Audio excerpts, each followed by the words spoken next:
Dabboote waa itti dhaamuu barbaada. Ijoollee hisaabee ammaa.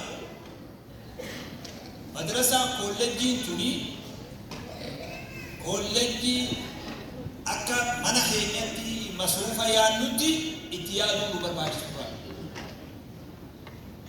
Akka gaariitti wajji dhaabu. Ijoollee meeqatu amata lamaaf amata afur moo meeqatti eebbise?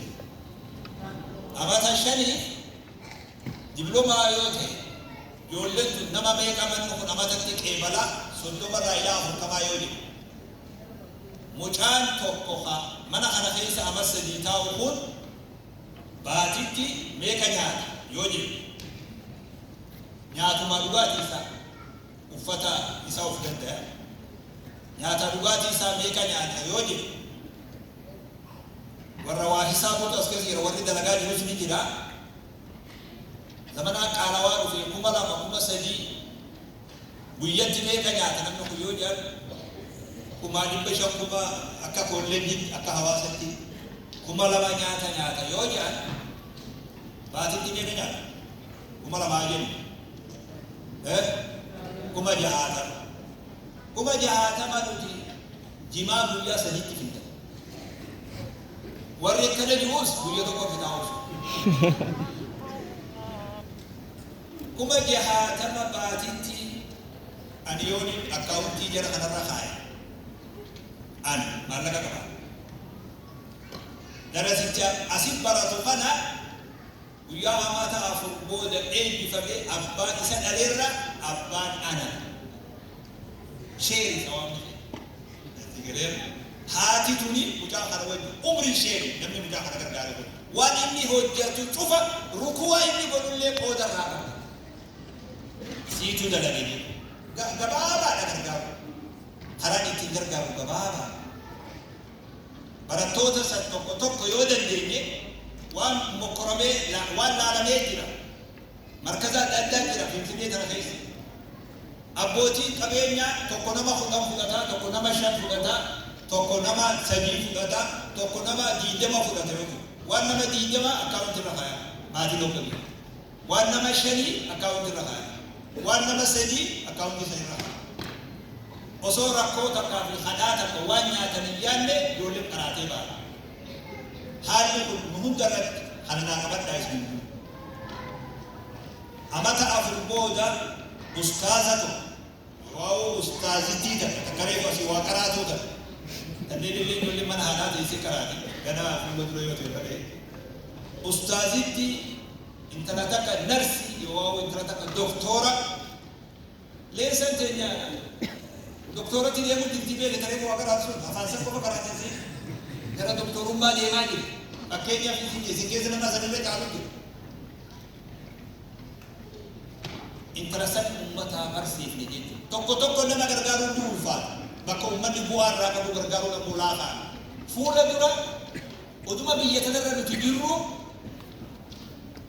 kolleejjiin tuni waan barsiisota nyaachiftu dhabdee barsiisonni laafate yoo faca'e wanni jiru qaanii biyya kanaati. Guyyaa san warra Sayyid Abdallaa jedhutu nurra caala nuu dakkii kanarra jiru. Kan akka gaariitti akka abboota irratti xiyyeeffannee dabree namni akka hunillee isaan mijaawin amatatti yeroo takka waan tokko وفي أموالهم حق للسائل والمحروم ورين كن يقودك قود ربك والرب قوله تخيسج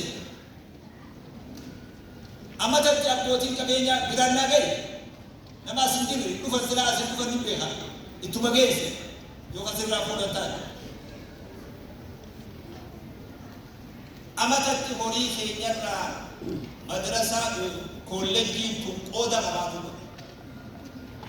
أمانة ربي كبيرة أكاونتي بنام بيا فول ربي ملك دنيا تنادى أتيلي من بريء تتبادل دندي بيا أتيرا كوخيس بيا أتيلي وإنتهاجم تو حساب بيا سام بنام بيا سام ملك دنيا رتين بنام يا عبادي إنما هي أعمالكم أحصيها لكم ثم أوفيكم إياها فمن وجد خيرا فليحمد الله بيا سام أكاونتي بنام تو ربي كسبرا خير نبني على جلوس أخيسي kuni waan akka hawaasatti nurraa eegamu. Barsiisonni xumuree jira nama hin baragina. Xumuree jira. Barsiisonni kolleejjii tana barsiisu gaafa isiin lafa qabatu deemtu hammam takka akka jarri sun cinqamaa ture beeka gidduutti haa odeeffannoo qabaatuu baadhu malee amma waan irra jiran beekuu hin danda'u. Waan san lafa qabsiisuuf akka namni maatii ofitti yaadu akka nama ijoollee duraa beelootti warri bakka san barsiisu olii gad deemaa ture. Rakkatee nama ilmaanitti waan galuu dhabe. Akkasitti isaa xiqqamuu beeka Ustaaz Muhsin. Akka nama waan ilmaanitti hin galu dhabee ijoollee manaa beelaa.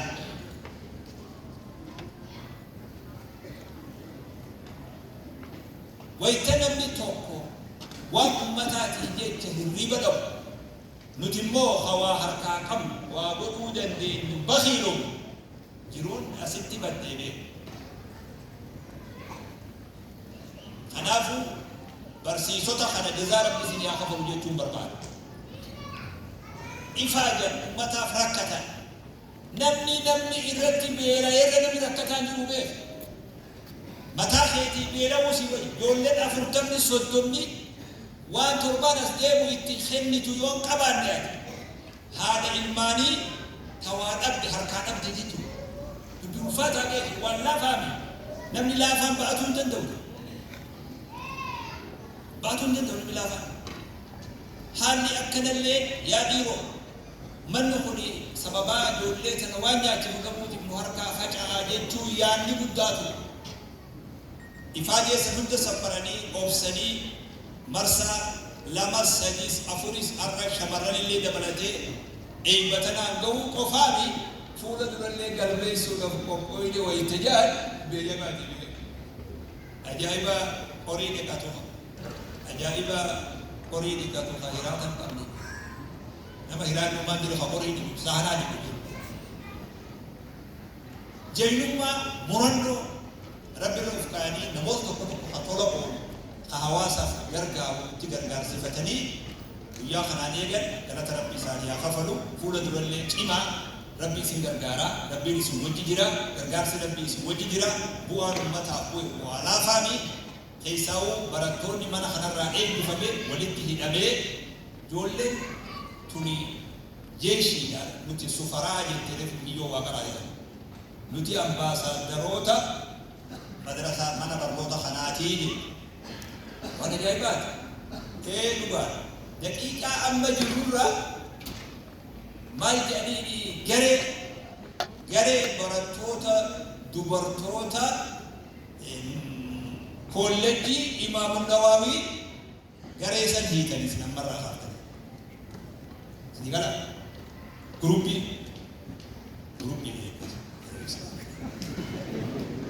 hedduu gruppii sharrii hidhamee beekan biyyaa kanarratti gruppiin badii ta dogoggoraa ta fashalaa ta diigamiinsaa ta akhlaaqa dhabuu ta fashalaa hedduun badame. Gruppii naamusaa ta adabaa ta akhlaaqaa teessan qofa bantan. Buusii qabna. Ni beeka mata gantarraa gurra jirta namni duratti garaa jabaatu isin tuuriin warqaa fi kenni beenya. Nama soota barbaadaa isanii duburaatu haadha fi abbaa tataa maallaqa fite malleen isaan bira jiru. Baatitti wayi buufna dubni kun guruppii tan wahii waa buufna baatitti gamooza ustaaza tokko dandeenya. Sini ulfaate eno ulfaate ilaalaala anillee abbaan isin wajji seenna guyyaa tokko waa isin buufa bakka intetti jirtu abbaa hin hanqatu basii galee baabaa kafaltii baatii takkaa danqee qarshii 500 kafaluu qabaa kumaan kafaluu qabaa narraa ni kafaltaa hinna wajjaan basii galee lalisee jirtaami guruppii tolchuu jira damooza ustaaza tokko yoo isaan hin dandeenye anaa hin himsiisee Ustaza tokko jara kanaan namoota ba'a. Ustaza lama har'aa hafe warra asirraa eebbifamee deeme kan bakka adda addaa jiru sun guruppii takka jala hidhamuu qabu. Guruppii takka jala hidhamee mana kanaa wajjin walii hidhamee ustaza lamaaf namoota baasuu qabu. Jiruun akkanaa fi Jiruun dilli asitti mataan gowwaa fachiisatu akkana ijaarama. Namni maallaqa samii roobse hin jiru. Ati samii maallaqa roobdu. Namni waan qabu waliin qusatee waa dalaga. Ustaazan ittuun himnu tana isaa kun hin beekamu. Gurubbii qabaatu buusina achirra jiraatu shiyanii jirraa qaba. Dhibba shan qabata shiyanii yoo xiqqaa. Kuma takka qabata. Yeroo garaa ustaaza soddomni jiru. Muhammad ustaaza meeqa jiru? Ustaaza meeqa jiru? Kolleejii jiru. Kudha lama. Kuma takka keessan baatitti kuma kudha lama. Masha Allah. Ustaaza dandeessanii sinis. Injiru namni qofatti waan rafeedha. Akkana irraa haafnee gara hawaasaa gambuudha waliin taanee wajjiin taanee wal qabannee kolleejjii biroo damee badala ijoolleen amma akka qaraatu damee kolleejjii Imaamu Nawaawii magaalaa Maayaa keessatti dhaabuu qabna.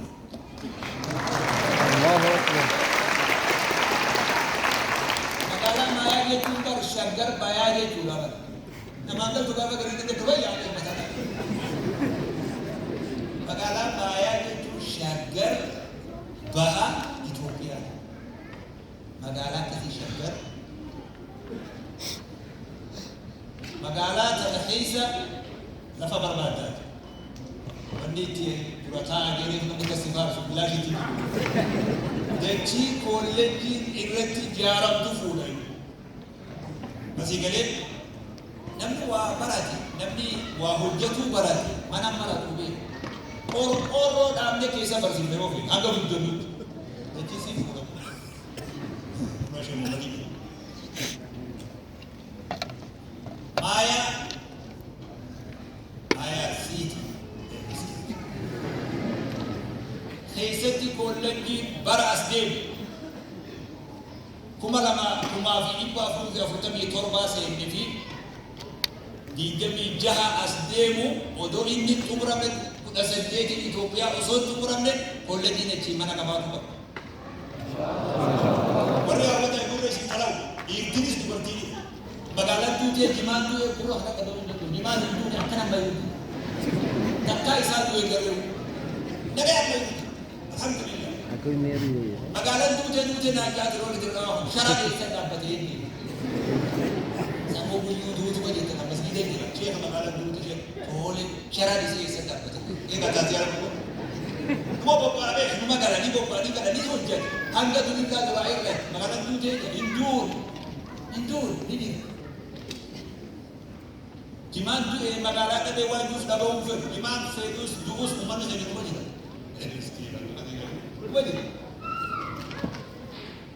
Kanaaf inshaallah bifa kanaan fuula duratti deemnee waliin taanee wajji taanee mana kana akka gaariitti bareechinee ijoollee durbaa akkuma reefuu Reessa Jiyana Suuddin jee eeybaa mataa sadii afur boodaa yoo rabbi umrii nuu kenne diploomaa fi digirii asirratti dubra keenya eeyyuu kana qofaaniin digirii bakka birootis wajji isin eeyyuu.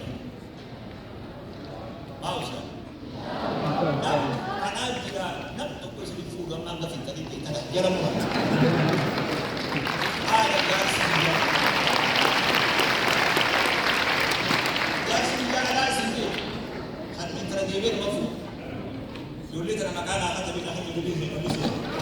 Top kemudian kita nak degree doktor rumah asisten negara sini tadi tidak. Akan betul umure kali ini biar di sini insyaallah Afrika Ittihad Ethiopia intala Afrika Ittihad intala dunia Ittihad koka urji taatani berubah urji itu koka dibelo kasih Berubah urji masfarti buutee dhufuu qaba. Asitti eebbifamuu qaba inni dhufu. Hin jiru wanti mataa dadhaabanii kenna keessaa nama xarafan aduu warraa booda jiru. Assalaamu alaikum.